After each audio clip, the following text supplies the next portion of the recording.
Welcome to the professional world of CNC milling.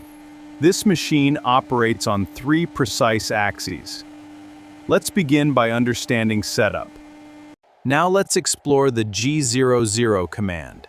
Rapid arrows indicate simultaneous a safe Z height prevents collisions. G00 is the rapid positioning command. It moves the tool at maximum speed. Never use G00 for cutting. Always raise the tool to a safe Z height. The tool stops safely above the part. Verifying the safe Z height clearance. This rule is critical to prevent costly machine crashes. Rapid positioning moves the tool at maximum speed. Notice the simultaneous motion in X and Y axes. It ensures zero material cutting during the traverse.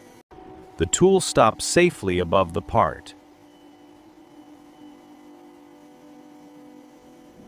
This rule is critical to prevent costly machine crashes.